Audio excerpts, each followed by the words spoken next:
French ರೋಬೋಗಳಿಗೂ ಪೌರಸತ್ವ ಕೊಡುವ ದೇಶ, ಮಹಿಳೆಯರು ಅಂತರಿಕ್ಷಕ್ಕೆ ಕಾಲಿಡುವ ರಾಜ್ಯ.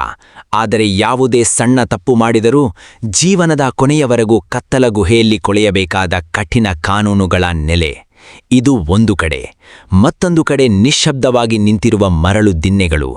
ಸಾವಿರಾರು ವರ್ಷಗಳಿಂದಲೂ ಮನುಷ್ಯರು ಕಾಲಿಡಲು ಸಹ ಭಯಪಡುವ ಭಯಾನಕ ಸ್ಥಳಗಳು. ಮೊದಲು ಈ ಎಡಾರಿ ಕತ್ತಲ ರಹಸ್ಯಗಳ ಆಳಕ್ಕೆ ಹೋಗೋಣ. ಜೋರ್ಡಾನ್ನ ಪೆಟ್ರಾ ನಗರದ ಬಗ್ಗೆ ನೀವು ಕೇಳಿರಬಹುದು. ಇದು ಅದಕ್ಕೆ ಸರಿಸಾಟಿಯಾದ ಮದಾಯಿನ್ ಸಾಲೆ. ನಬಟಿಯನ್ ನಾಗರಿಕತೆಯ ಕಾಲದಲ್ಲಿ ಭಾರೀ ಬಂಡೆಗಳನ್ನು ಕೊರೆದು ನಿರ್ಮಿಸಿದ ಅದ್ಭುತ ಸಮಾಧಿಗಳು ಇವು. ಬಹಳ ವರ್ಷಗಳವರೆಗೆ ಇದನ್ನು ಶಪಿಸಲ್ಪಟ್ಟ ಪ್ರದೇಶವೆಂದು ಭಾವಿಸಿ ಅಲ್ಲಿ ಜಿನ್ನುಗಳು ತಿರುಗುತ್ತವೆ, ರಾತ್ರಿ ವಿಚಿತ್ರ ಶಬ್ದಗಳು ಕೇಳಿಸುತ್ತವೆ ಎಂದು ಸ್ಥಳೀಯರು ಭಯಪಡುತ್ತಿದ್ದರು. ಆದರೆ ಆಶ್ಚರ್ಯಕರವಾಗಿ ಇಂದು ಅದು ಪ್ರವಾಸಿಗರ ಸ್ವರ್ಗವಾಗಿ ಮಾರ್ಪಟ್ಟಿದೆ. ಆದರೆ ಇಲ್ಲಿ ಮನುಷ್ಯರನ್ನು ಹೆದರಿಸುವುದು ಭೂತಗಳಲ್ಲ, ಪ್ರಕೃತಿ. ಹಗಲು ಹೊತ್ತಿನಲ್ಲಿ ಉಷ್ಣತೆ 50 ಡಿಗ್ರಿ ಸೆಲ್ಸಿಯಸ್ ದಾಟುತ್ತದೆ. ಆ ಬಿಸಿಲಿನ ತಾಪಕ್ಕೆ ರಸ್ತೆಯ ಮೇಲಿನ ತಾರು ಕರಗುತ್ತದೆ, ನಿಮ್ಮ ಬೂಟುಗಳು ರೂಪ ಕಳೆದುಕೊಳ್ಳುತ್ತವೆ. ಕನಿಷ್ಠ ಬಾಯಾರಿಕೆ ತೀರಿಸಿಕೊಳ್ಳೋಣ ಎಂದರೆ ದೇಶದಲ್ಲಿ ಒಂದೇ ಒಂದು ಸಹಜ ನದಿಯೂ ಇಲ್ಲ. ಆದರೂ ಈ ಜನರ ಪ್ರಾಣಗಳು ನಿಲ್ಲುತ್ತಿವೆ. ಹೇಗೆಂದರೆ ಭೂಗರ್ಭ ಜಲಗಳು ಮತ್ತು ಸಮುದ್ರದ ನೀರನ್ನು ಶುದ್ಧಗೊಳಿಸುವ ಡಿಸ್ಯಾಲಿನೇಷನ್ ತಂತ್ರಜ್ಞಾನದಿಂದ. ರಿಯಾದ್, ಜೆದ್ದಾ ಮುಂತಾದ ಮಹಾನಗರಗಳಲ್ಲಿ ಭಾರೀ ಕೃತಕ ಕುಡಿಯುವ ನೀರಿನ ಪ್ಲಾಂಟ್ಗಳನ್ನು ನಿರ್ಮಿಸಿದ್ದಾರೆ. ಆ ಬಿಸಿಯನ್ನು ತಡೆಯಲು ರಸ್ತೆಯ ಕೆಳಗೆಯೇ ಇಂಜಿನಿಯರ್ಗಳು ಅದ್ಭುತ ಕೂಲಿಂಗ್ ಸಿಸ್ಟಮ್ ಅನ್ನು ಜೋಡಿಸಿದ್ದಾರೆ. ಪ್ರಕೃತಿಯನ್ನೇ ತನ್ನ ಕೈಯಲ್ಲಿ ತಂದುಕೊಂಡಿರುವ ಈ ಶಕ್ತಿ ಎಲ್ಲಿಂದ ಬಂದಿದೆ? ಉತ್ತರ: ಸಂಪತ್ತು. ಇಲ್ಲಿ ಪ್ರತಿಯೊಂದಕ್ಕೂ ಬೆಲೆ ಇದೆ. ಪ್ರಪಂಚದಲ್ಲಿ ತಮ್ಮ ಹೆಸರಿನಲ್ಲಿ ಆಳುವ ರಾಜವಂಶವಿರುವ ಕೆಲವೇ ದೇಶಗಳಲ್ಲಿ ಸೌದಿ ಅರೇಬಿಯಾ ಒಂದು. ಅದೇ ಅಲ್ ಸೌದ್ ಕುಟುಂಬ. ಸುಮಾರು $4 ಟ್ರಿಲಿಯನ್ ಸಂಪತ್ತು ಹೊಂದಿರುವ ಈ ರಾಜವಂಶದ ಬಳಿ ನಿಜವಾಗಿ ಎಷ್ಟು ಆಸ್ತಿ ಇದೆ ಎಂದು ಯಾರೂ ಖಚಿತವಾಗಿ ಹೇಳಲಾರರು. ಆದರೆ ಒಂದು ಅಂದಾಜಿನ ಪ್ರಕಾರ ಅದು $1.4 ಟ್ರಿಲಿಯನ್ ಗಿಂತ ಹೆಚ್ಚು. ಅಂದರೆ ಬ್ರಿಟಿಷ್ ರಾಜಕುಟುಂಬದ ಸಂಪತ್ತನ್ನು 16 ಪಟ್ಟು ಮಾಡಿದರೆ ಎಷ್ಟಾಗುತ್ತದೋ ಅಷ್ಟು. ಈ ರಹಸ್ಯ ಸಾಮ್ರಾಜ್ಯದ ಹೃದಯ ರಿಯಾದ್ ನಗರ. ಇಲ್ಲಿನ ರಕ್ತನಾಳಗಳಲ್ಲಿ ಹರಿಯುವುದು ರಕ್ತವಲ್ಲ, ಕಚ್ಚಾ ತೈಲ. ಆಪಲ್, ಗೂಗಲ್ನಂತಹ ದೈತ್ಯ ಕಂಪನಿಗಳು ಸಣ್ಣವಾಗಿ ಕಾಣುವಷ್ಟು ಭಾರೀ ಸಂಸ್ಥೆ. ಪ್ರಪಂಚದ ಅತಿ ದೊಡ್ಡ ಆಯಿಲ್ ಕಂಪನಿ ಅರಾಮ್ಕೋ ಇಲ್ಲಿದೆ. ಇಷ್ಟೊಂದು ಸಂಪತ್ತು ಸಾಮಾನ್ಯ ಜನರ ಜೀವನದ ಮೇಲೆ ಯಾವ ಮ್ಯಾಜಿಕ್ ಮಾಡುತ್ತದೆ ಎಂದು ಊಹಿಸಿ. ಒಬ್ಬ ಸರಾಸರಿ ಸೌದಿ ಪೌರನ ಜೀವನ ಪ್ರಭುತ್ವ ನೀಡುವ ಉಚಿತ ಯೋಜನೆಗಳಿಂದ ತುಂಬಾ ಸುಖವಾಗಿ ಸಾಗುತ್ತದೆ. ತೆರಿಗೆಗಳು ದಾದಾಪು ಶೂನ್ಯ, ಶಿಕ್ಷಣ ಉಚಿತ, ವೈದ್ಯಕೀಯ ಸಂಪೂರ್ಣ ಉಚಿತ, ಮದುವೆಗೆ ಬಡ್ಡಿರಹಿತ ಸಾಲ, ಫರ್ನಿಚರ್ಗೆ ಸಹಾಯ, ಕೆಲವೊಮ್ಮೆ ಭೂಮಿಯನ್ನು ಉಚಿತವಾಗಿ ನೀಡುತ್ತಾರೆ. ಇದನ್ನು ಕೇಳಿದ ಕೂಡಲೇ ಲಗೇಜ್ ಸಿದ್ಧಪಡಿಸೋಣ ಎಂದು ಯೋಚಿಸಬೇಡಿ. ಈ ರಾಜಭೋಗಗಳೆಲ್ಲವೂ ಕೇವಲ ಆ ದೇಶದ ಪೌರರಿಗೆ ಮಾತ್ರ. ದೇಶದ ಜನಸಂಖ್ಯೆಯಲ್ಲಿ 40% ಇರುವ ವಲಸಿಗರ ಜೀವನ ಇಷ್ಟು ಅಂದವಾಗಿರುವುದಿಲ್ಲ. ಮಾರುಕಟ್ಟೆ, ಕಿರಾಣಿ ಅಂಗಡಿಗಳ ವಿಷಯಕ್ಕೆ ಬಂದರೆ ಒಂದು ವಿಚಿತ್ರ ಕಾಣಿಸುತ್ತದೆ. ಇಲ್ಲಿ ಪೆಟ್ರೋಲ್ಗಿಂತ ಕುಡಿಯುವ ನೀರಿನ ಬಾಟಲ್ ಬೆಲೆ ಹೆಚ್ಚು. ನಾನು ಗಾಳಿಗೆ ಹೇಳುತ್ತಿಲ್ಲ.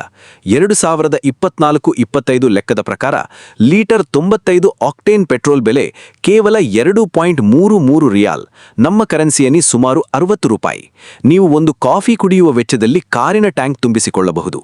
ಆದರೆ ರಿಯಾದ್ ನಗರಕ್ಕೆ ವಲಸೆ ಹೆಚ್ಚಾದಂತೆ ಬಾಡಿಗೆಗಳು ಆಕಾಶ ಮುಟ್ಟುತ್ತಿವೆ. ಇಲ್ಲಿ ಸಾಧಾರಣ ಡಬಲ್ ಬೆಡ್ರೂಮ್ ಫ್ಲಾಟ್ ಬೇಕಾದರೆ ವರ್ಷಕ್ಕೆ $50,000ದಿಂದ $80,000 ರಿಯಾಲ್, ಅಂದರೆ $15,000ದಿಂದ $21,000 ವೆಚ್ಚ ಮಾಡಬೇಕು. ಡೈಟಿಂಗ್ನಲ್ಲಿರುವವರು ಇಲ್ಲಿಗೆ ಬರುವ ಮುನ್ನ 2 ಬಾರಿ ಯೋಚಿಸಬೇಕು.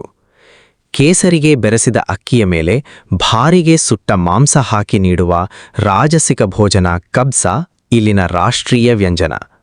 ಸ್ಪೂನ್ ಫೋರ್ಕ್ಗಿಂತ ಬಲಗೈಯಿಂದ ತಿನ್ನುವುದಕ್ಕೆ ಹೆಚ್ಚು ಪ್ರಾಧಾನ್ಯ. ಎಡಗೈಯಿಂದ ತಿಂದರೆ ವಿಚಿತ್ರವಾಗಿ ನೋಡುತ್ತಾರೆ. ಹಗಲು ಬಿಸಿಲಿನ ನಂತರ ರಾತ್ರಿಯಾಗುತ್ತಿದ್ದಂತೆ ರಿಯಾದ್ನ ಮುಖಚಿತ್ರ ಪೂರ್ತಿ ಬದಲಾಗಿ ಜನರು ಮಾಲ್ಗಳು, ಕ್ಯಾಫೆಗಳತ್ತ ಹರಿದು ಬರುತ್ತಾರೆ.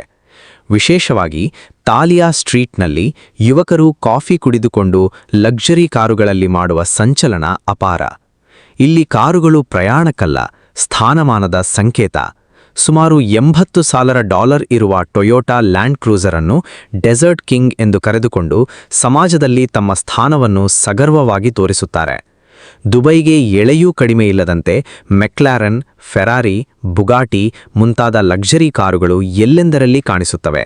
ಕೆಲವೊಮ್ಮೆ ಆ ಕಾರುಗಳ ಬೆಲೆಗಿಂತ ನಂಬರ್ 1ನಂತಹ ಫ್ಯಾನ್ಸಿ ನಂಬರ್ ಪ್ಲೇಟ್ಗಳಿಗಾಗಿ ಶೇಕರು ಮಿಲಿಯನ್ಗಳಲ್ಲಿ ಡಾಲರ್ಗಳನ್ನು ನೀರಿನಂತೆ ಖರ್ಚು ಮಾಡುತ್ತಾರೆ.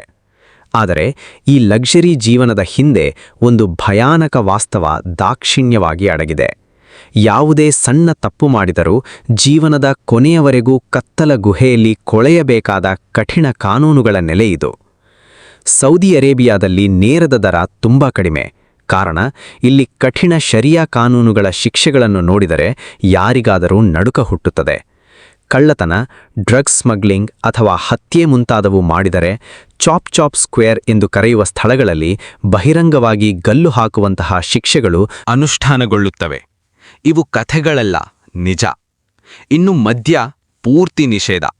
ಒಂದು ಸಣ್ಣ ವಿಸ್ಕಿ ಬಾಟಲ್ ದೇಶಕ್ಕೆ ತಂದರೂ ಜೈಲು ಮಾತ್ರವಲ್ಲ, ಚಾವಟಿ ಹೊಡೆದು ದೇಶದಿಂದ ಹೊರಹಾಕುತ್ತಾರೆ. ಹಂದಿ ಮಾಂಸ ಎಲ್ಲೂ ಸಿಗುವುದಿಲ್ಲ. ರಸ್ತೆಯ ಮೇಲೆ ಜೋಡಿಯಾಗಿ ಕೈ ಹಿಡಿದು ನಡೆಯಬೇಕಾದರೂ, ಮುತ್ತುಕೊಳ್ಳಬೇಕಾದರೂ ಆ ಮುಚ್ಚಟ ಪ್ಯಾರಿಸ್ನಂತಹ ಸ್ಥಳಗಳಲ್ಲಿ ತೀರಿಸಿಕೊಳ್ಳಿ. ಇಲ್ಲಿ ಹಾಗೆ ಮಾಡಿದರೆ ಪ್ರಜಾನೈತಿಕತೆಯನ್ನು ಉಲ್ಲಂಘಿಸಿದ್ದಾರೆ ಎಂಬ ಕೇಸ್ನಲ್ಲಿ ಕ್ಷಣಗಳಲ್ಲಿ ಪೊಲೀಸ್ ಸ್ಟೇಷನ್ನಲ್ಲಿ ಇರುತ್ತಾರೆ. ಆದರೆ ಕೆಂಪು ಸಮುದ್ರದ ತೀರದಲ್ಲಿ ಹೊಸದಾಗಿ ಕಟ್ಟುತ್ತಿರುವ ಅತಿ ದುಬಾರಿ ಟೂರಿಸಂ ರಿಸಾರ್ಟ್ಗಳಲ್ಲಿ ಮಾತ್ರ ಈ ನಿಯಮಗಳು ಸ್ವಲ್ಪ ಫ್ಲೆಕ್ಸಿಬಲ್ ಆಗಿರುತ್ತವೆ. ಹಣಕ್ಕೆ ಕೆಲವು ನಿಯಮಗಳನ್ನು ಮಾಯವಾಗಿಸುವ ಶಕ್ತಿ ಇದೆಯಲ್ಲವೇ? ಇಂತಹ ಕಠಿಣ ನಿರ್ಬಂಧಗಳ ನಡುವೆಯೂ ಮಹಿಳೆಯರ ಪರಿಸ್ಥಿತಿ ಒಂದು ಆಸಕ್ತಿಕರ ಮುಳುಗುತಿರುವಾಗಿದೆ. ಒಂದು 7-8 ವರ್ಷಗಳ ಹಿಂದೆಯವರೆಗೂ ಡ್ರೈವಿಂಗ್ ಮಾಡಲು ಅನುಮತಿ ಇರಲಿಲ್ಲ. ಸಿನಿಮಾ ಅಥವಾ ಕಾನ್ಸರ್ಟ್ ನೋಡಬೇಕಾದರೂ ಅನುಮತಿ ಬೇಕಿತ್ತು. ಆದರೆ ಇಂದು ರಿಯಾದ್ ಬೀದಿಗಳಲ್ಲಿ ಸ್ಟೀರಿಂಗ್ ಹಿಡಿದು ದೂಸುವ ಮಹಿಳೆಯರು ಸಾಮಾನ್ಯ ಕಾಣಿಸುತ್ತಾರೆ.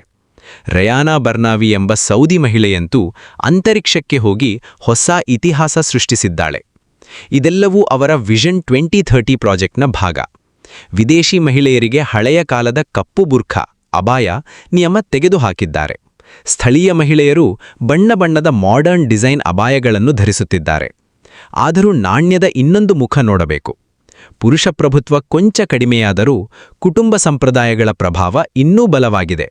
ಮದುವೆ ವೇಳೆಗಳಲ್ಲಿ ಇಂದಿಗೂ ಗಂಡು ಮತ್ತು ಹೆಣ್ಣು ಬೇರೆ ಬೇರೆ ಹಾಲ್ಗಳಲ್ಲಿ ಜರುಗುತ್ತವೆ. ಆದರೆ ಹೊರಗೆ ಕಪ್ಪು ಅಬಾಯದಲ್ಲಿ ಕಾಣುವ ಆ ಮಹಿಳೆಯರು ಕ್ಯಾಮರಾಗಳು ನಿಷೇಧಿತವಾದ ಆ ಒಳಗಿನ ಖಾಸಗಿ ಸ್ಥಳಗಳಿಗೆ ಹೋದ ಕೂಡಲೇ ಹಾಲಿವುಡ್ ಹೀರೋಯಿನ್ ರೇಂಜ್ಗೆ ಬದಲಾಗುತ್ತಾರೆ. ಚೆನೆಲ್, ಡಿಆರ್, ವರ್ಸಾಸ್ನಂತಹ ಅತಿ ದುಬಾರಿ ಗೌನುಗಳನ್ನು ಧರಿಸಿ ತಮ್ಮ ಸ್ವಾತಂತ್ರ್ಯವನ್ನು ಪೂರ್ಣವಾಗಿ ಆಸ್ವಾದಿಸುತ್ತಾರೆ. ಆದರೆ ರೋಬೋಗಳಿಗೂ ಪೌರಸತ್ವ ಕೊಡುವ ಈ ದೇಶವನ್ನು ಪೂರ್ತಿಯಾಗಿ ಆಧುನಿಕವಾಗಿ ವಿಜನರಿಯಾಗಿ ಮಾರ್ಪಡಿಸಬೇಕೆಂದು ಬಯಸುವ ವ್ಯಕ್ತಿ ಒಬ್ಬರಿದ್ದಾರೆ. ಅವರೇ ಪ್ರಿನ್ಸ್ ಮೊಹಮ್ಮದ್ ಬಿನ್ ಸಲ್ಮಾನ್. ಶಾರ್ಟ್ಕಟ್ನಲ್ಲಿ MBS. ಕೇವಲ ಕಚ್ಚಾ ತೈಲದ ಮೇಲೆ ಅವಲಂಬಿತವಾಗಿರುವ ಸ್ಥಿತಿಯಿಂದ ತನ್ನ ದೇಶವನ್ನು ಹೊರತೆಗೆಯಬೇಕು ಎಂಬುದು ಅವರ ಕನಸು. ಅದಕ್ಕಾಗಿಯೇ ಎಡಾರಿಯ ಮಧ್ಯದಲ್ಲಿ ಸೈನ್ಸ್ ಫಿಕ್ಷನ್ ಸಿನಿಮಾದಿಂದ ಹೊರಬಂದಂತೆ ಒಂದು ನಗರವನ್ನು ನಿರ್ಮಿಸುತ್ತಿದ್ದಾರೆ. ಅದೇ ನಿಯೋಮ್ ಅಥವಾ ದಿ ಲೈನ್. ಊಹಿಸಿ, 200 ಮೀಟರ್ ಅಗಲ, 170 ಕಿಲೋಮೀಟರ್ ಉದ್ದದ, ಹೊರಭಾಗ ಪೂರ್ತಿ ಗಾಜಿನಿಂದ ಮುಚ್ಚಲ್ಪಟ್ಟ ನಗರ. ಕಾರುಗಳು, ರಸ್ತೆಗಳು, ಮಾಲಿನ್ಯ ಏನೂ ಇರುವುದಿಲ್ಲ.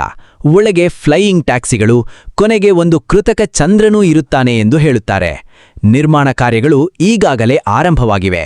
ಪ್ರಸ್ತುತ ಪ್ರಾಜೆಕ್ಟ್ ಸೈಜ್ ಸ್ವಲ್ಪ ಕಡಿಮೆ ಮಾಡಿ ಮಿನಿ ಲೈನ್ ಆಗಿ ಪ್ರಾರಂಭಿಸುತ್ತಿದ್ದಾರೆ ಎಂದು ಸುದ್ದಿ ಬಂದಿದ್ದರೂ ಅವರ ಗುರಿ ಬದಲಾಗಿಲ್ಲ.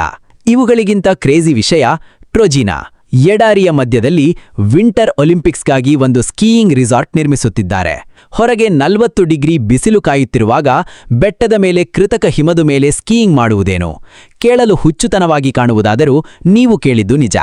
ಪ್ರಕೃತಿಯನ್ನೇ ತಮ್ಮ ಸಂಪತ್ತಿನಿಂದ ಆಳಬಹುದು ಎಂದು ಸಾಬೀತುಪಡಿಸುವ ಪ್ರಯತ್ನ ಇದು.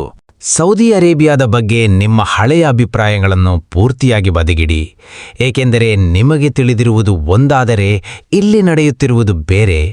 ಈ ದೇಶ ಎಂದರೆ ಕೇವಲ ಎಡಾರಿ ಮಾತ್ರವಲ್ಲ, ಅಪಾರ ಸಂಪತ್ತು, ಆಕಾಶವನ್ನು ಮುಟ್ಟುವ ಭವಿಷ್ಯದ ಕನಸುಗಳು ಹಾಗೂ ಕಠಿಣ ಹಳೆಯ ಸಂಪ್ರದಾಯಗಳ ನಡುವೆ ನಡೆಯುತ್ತಿರುವ ಒಂದು ನಿಶ್ಶಬ್ದ ಹೋರಾಟ. ಆ ದಿ ಲೈನ್ ನಗರ ಪ್ರಪಂಚವನ್ನು ಆಶ್ಚರ್ಯಗೊಳಿಸಬಹುದು ಅಥವಾ ಕಾಲದೊಂದಿಗೆ ಮರಳಿನಲ್ಲಿ ಕರಗಿ ಹೋಗಬಹುದು. ಹಾಗಾದರೆ ನೀವೇನು ಹೇಳುತ್ತೀರಿ? ನಿಮ್ಮ ಬಳಿ $1,000,000 ಇದ್ದರೂ ಸರಿ, ಆ ಭವಿಷ್ಯದ ನಗರದಲ್ಲಿ ವಾಸಿಸಲು ಬಯಸುತ್ತೀರಾ ಅಥವಾ ಸ್ವಾತಂತ್ರ್ಯವಿಲ್ಲದ ಬಂಗಾರದ ಪಂಜರವೆಂದು ಭಾವಿಸುತ್ತೀರಾ? ಕಾಮೆಂಟ್ಗಳಲ್ಲಿ ಹೇಳಿ.